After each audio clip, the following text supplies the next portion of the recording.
Way across the world at the southern tip of Australia in the bush lies a timeless garden that is unique for its aesthetics, diversity and proportions.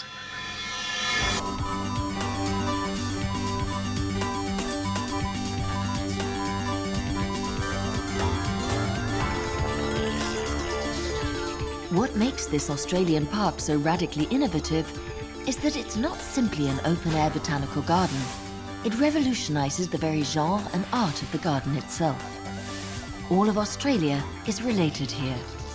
Cranbourne's 25 hectares house a 20-year-old collection of plants emblematic of the continent. Let's meet the people who've turned this place into an amazing hotspot of biodiversity. There are 6 of them, and they form the Australian Gardens Green Team.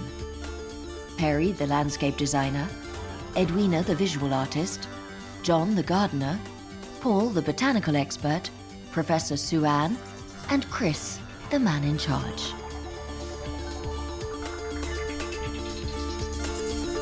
We have 25,000 different plant species in Australia. Many of them, new ones are being discovered. It's a vast continent, from deserts to snow-capped mountains and wetland areas and coastal areas. So to have a new garden that embraces all of that diversity in an artistic, a new style that isn't based on the European design styles is really exciting. It's time for Australia to have this and help us on our journey of national development. It's not driven by botany. This is driven by culture and art. It's an interpretation of a continent. We didn't want to copy. It wasn't trying to mimic these landscapes. It was trying to capture the essence, the distillation of this landscape. And so it's our impression. It's our sort of artistic idea of what these landscapes represent. And so we're trying to convey to the visitors, look at this landscape and hopefully see these landscapes in the natural environment in a new way. From the red hue to the most extravagant texture, here's the story of a work of art which sprung straight from its creators' minds. Well, when we arrived at the site, this was a former sand mine, so it's just pure sand. And what was here was what's called a perched lake. The groundwater had risen to form a lake in the sand. And it was quite pretty. And we thought, is this the right experience when you come to the Australian garden, to have a pretty blue lake? And we said, no, we should actually fill that in and make it a desert.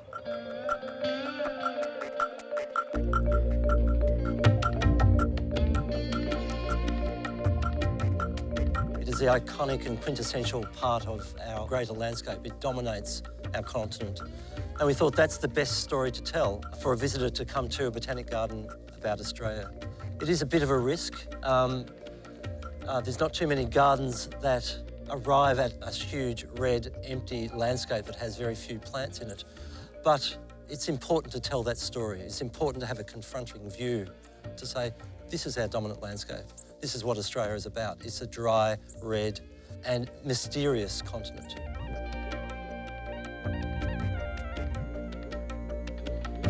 We were inspired by artists such as Fred Williams, who is a beautiful Australian landscape painter.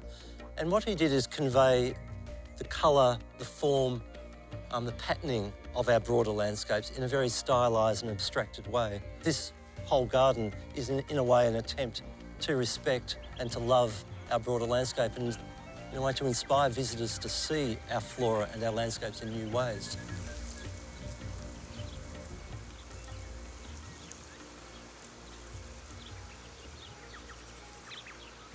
You will see on the right-hand side of the sand garden are things called lunettes, which are repeated sculpted landforms, which are formed by windborne sands edging up on the deserts. And you'll see that they're parallel lines, and that actually accentuates depth and scale.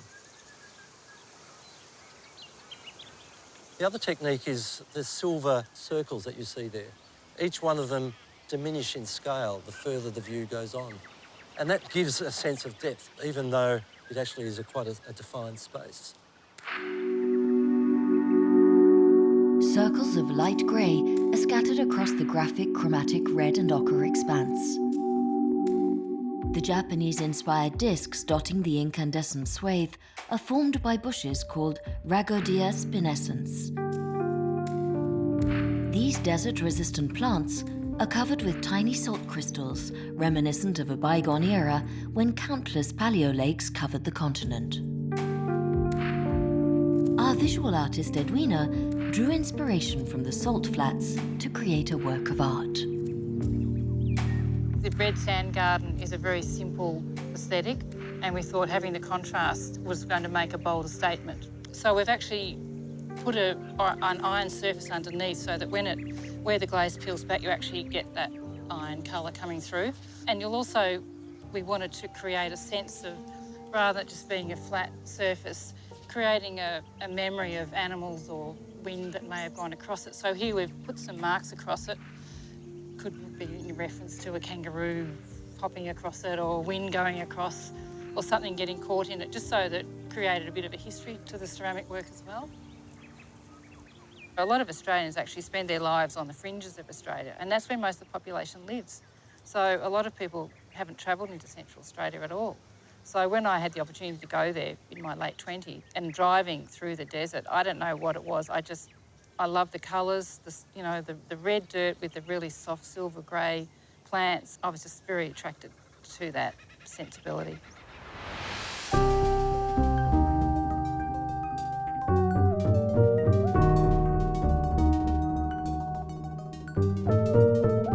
First the flamboyant desert, then the bush. Both dry and verdant, it symbolises wild and untamed forests. It's the other powerful image of Australia, covering 800,000 square kilometres of land from Melbourne to Sydney in willowy forests of elegant swaying eucalypts and scrubby bushes. This graceful foliage is found in the west of the garden along the eucalypt walk. We wanted to contrast the openness of the sand garden with the immersion of the eucalypt walk. You enter into the eucalypt walk and you're immersed and covered within a very textured and dense landscape experience, and come across a whole range of different experiences to relate to the various eucalypt forests that are found within the Australian continent. The eucalypts are the quintessential tree of our Australian landscape. Any botanic garden that's trying to represent the Australian landscape has to have a very large component of eucalypts within it. We really wanted to accentuate the particular qualities of the eucalypt forest, and one of them is textures. The trunk forms of particular gum trees are absolutely gorgeous. But then if you walk through what we call the peppermint gums through the eucalypt walk, it's another sensory experience. This is where the smells of the eucalypt walk come into play. You walk through that landscape and suddenly the aroma of the eucalypts come into play, and you think, wow, that's a very powerful experience. And it's not visual, it's another sense. This exceptional collection of eucalypts contains a design that didn't go unnoticed by Perry, our landscape artist. Tiny scrawling scribbles created by larvae feeding on the bark of scribbly gums. An almost insignificant pattern, yet one that resembles a very haute couture motif. In the conversation through the design process, we said, well, we should actually have scribbly gums represented in this eucalypt walk. And I can remember thinking, wow, that has a very beautiful pattern. What if we actually use that pattern to create a pathway? And so we were inspired by a very tiny little pattern and made it a very large experience for the visitor.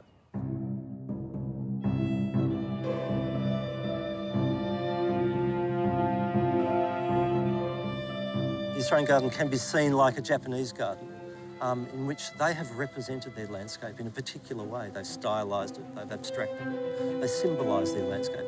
They're capturing the mood of a country within 2 or 3 metres. And that's a beautiful aesthetic art form that they've done over centuries. And we're just trying in our very humble way to do it in a similar way to capture the beauty of our country.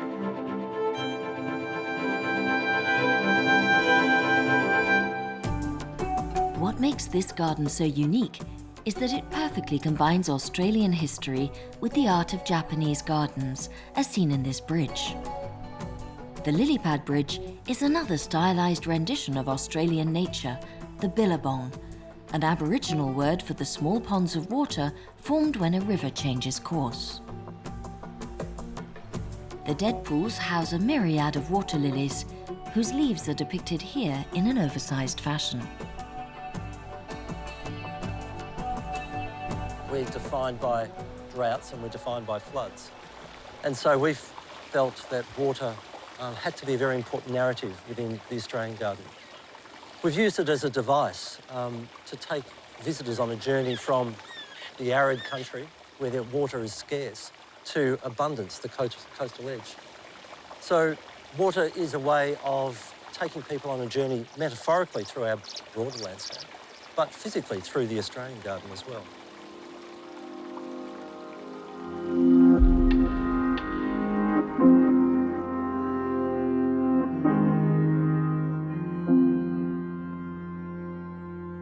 The northern display gardens, where we have a lovely water feature, is in many ways at the end of the journey of water. It's representative of the more populated eastern seaboard of Australia, but on the coastal fringes they're much more created landscapes. They've been landscaped, developed, changed, they're much more urbanised. So the style of the garden reflects that contrast.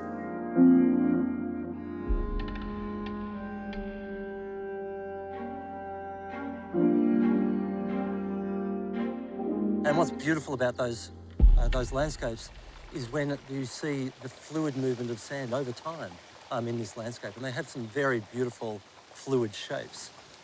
Also part of these landscapes are often things called melaleucas, which are paperbug trees, which are here behind us. The melaleuca spits are forming the transition between the river systems and our coastal environments.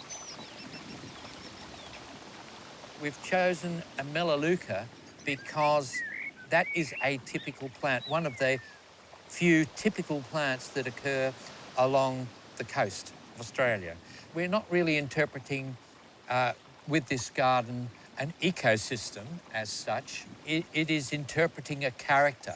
It's a very modern interpreted form where they're pruned. They're being pruned like big bonsais. What the Royal Botanic Gardens wanted to do was to show off the plants in different settings. Australia was colonised from England and Europe, and with that colonisation came that whole design sense. I mean, you see in Australian home gardens a lot of use of European plants, which is fine. I have no problem with that. But there's a great opportunity to utilise much more of the native flora of Australia, and really that was lacking.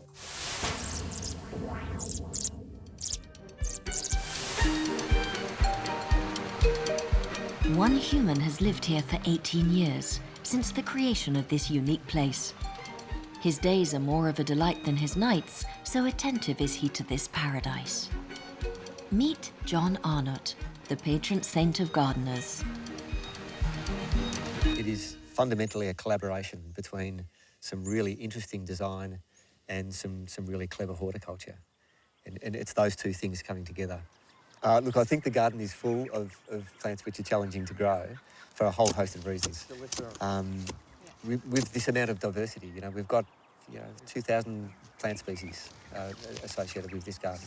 So some things are going to be beautifully matched to these conditions and they'll thrive and they'll be relatively easy to grow. Other things are a little bit more challenging. But that's one of the beautiful things about this garden. It's a garden where we can take risks and we can experiment and we can explore, the various tolerances of a whole range of plants from a long way away from their natural ecosystems. I think that is one of the roles of Botanic Gardens, is to push boundaries and experiment. Yeah, these will need a good drink because it's a little bit dry.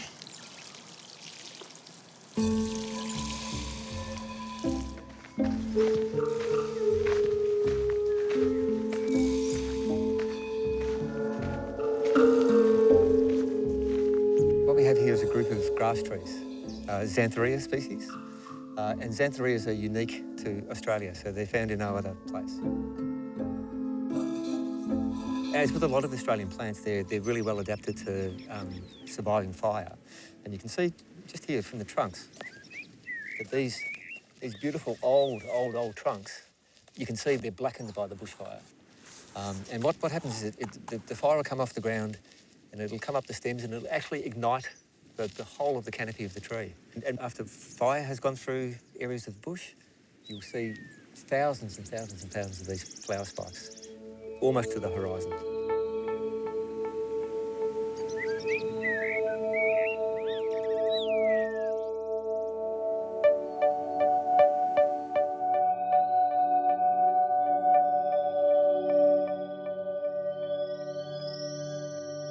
An Australian vegetation is a vegetation of great subtlety.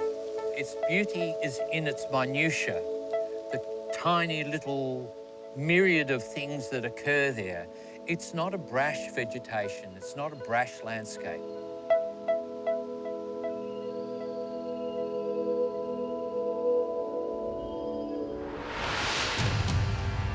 The other particularity of this garden is its eccentricity, and especially the singularity of its varieties. We're still in Australia, but 600 million years ago, in the cold, damp climate of a supercontinent, Gondwana. The landmass included Africa, South America, Madagascar, Antarctica, and of course, Australia. When it broke up 160 million years ago, Australia didn't move, which explains why its plant life has remained so unusual. So you can see this curling out here, and have a look in here. The female produces the orange seeds, so it's a wonderful form, isn't it? I can take that off, and you can see what it looks like. It does look like an old form, doesn't it? Sort of a thing. Yeah. Wonderful.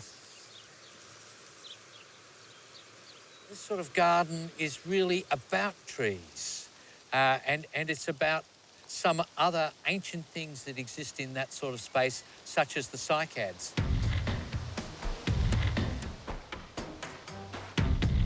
That's some of the original flora in the ancient plant forms when dinosaurs roamed the earth.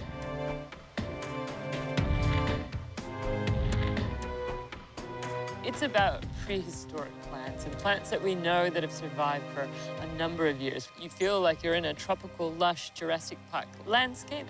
On the other side, it's kind of ethical and thinking about how we've treated the planet since we've come along.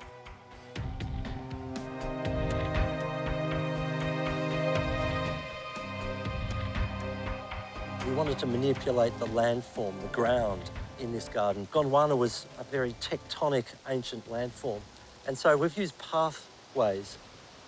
They are crusty and rough and textured, so we're trying to evoke the qualities of sort of tectonic plates in a very small garden experience. So what I think I should show you is the Wollemi pine, and it's such a fascinating plant. It's probably the last significant ancient plant to be found in this country. And here it is. You can see the examples of the two different fruiting bodies, and it doesn't produce flowers. The Wollemi pine is part of the fossil flora, and it's fairly recently discovered in the Blue Mountains, Sydney. And so every one that you find of these plants is a clone of the other. So genetically, it's still one, although it looks like a forest of trees, and we don't know where this is. It's a big, big secret. When I think, here I am as a designer working with something that has been evolved for hundreds of millions of years. That's a pretty astounding thing to think about.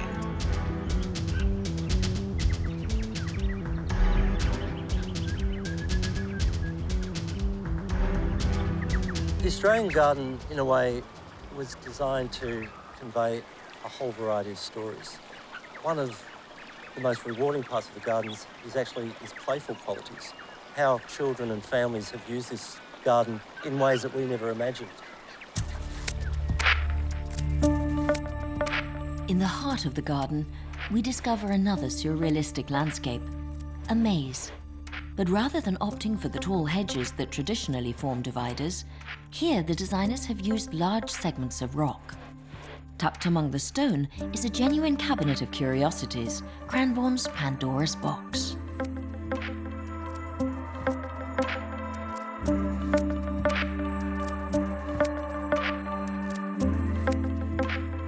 The Weird and Wonderful Garden is a secret garden, and it is something that you discover as you walk through this garden experience. It was designed to host the really particular, beautiful, weird and wonderful flora of our continent. whether it's very delicate forms or very sculptural and textural plant forms. And we needed a garden to convey the beauty of these weird and wonderful plants.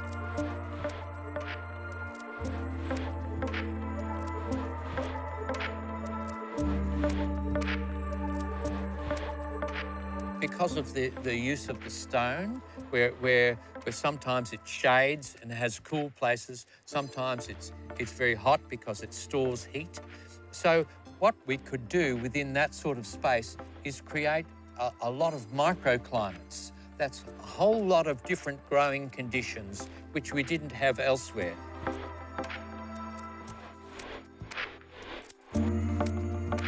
You can see the biodiversity, it's visually apparent there. It is explained to you where some of these plants come from.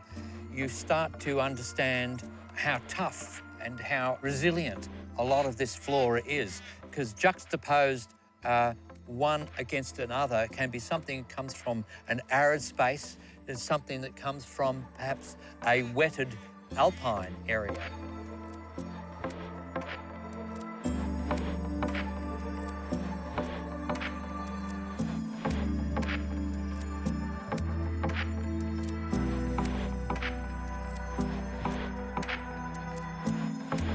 This is the center point of the garden.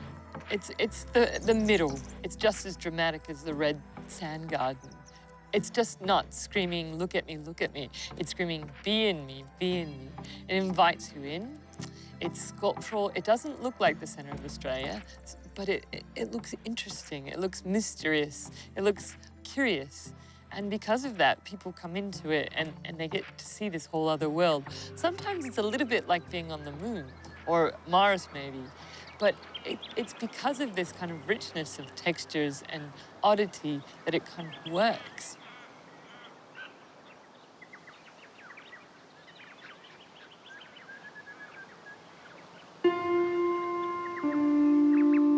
At the heart of the maze stands a majestic bottle tree.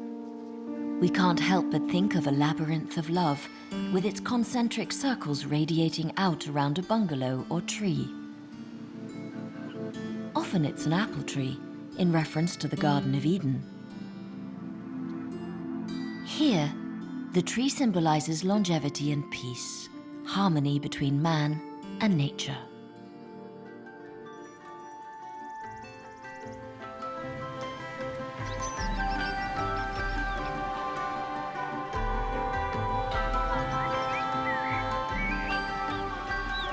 There are two distinct elements to the Australian garden. We have the garden here, but we also have the surrounding conservation zone. And the conservation zone is very much about biodiversity conservation and wildlife, and this is very much about display. Melbourne is a large city and it's getting bigger every year. It's expanding like many main capital cities across the world. And so the gardens here means that we are able to protect it into the future. We're getting surrounded by housing as the years go by. That adds extra challenges for us in terms of how we manage that, but it means that our role into the future of conserving the natural bushland area is increasingly important. I really hope that the structure that is here at the moment remains for many years, perhaps 100, as the Botanic Gardens asked us to do. I expect I'll come back here as a grandfather and see the garden in a whole different state of maturity, of realising the vision of the design. It's something that is a never-ending journey. So even if I don't work here for another 20 years, it'll still be a very close thing within my heart.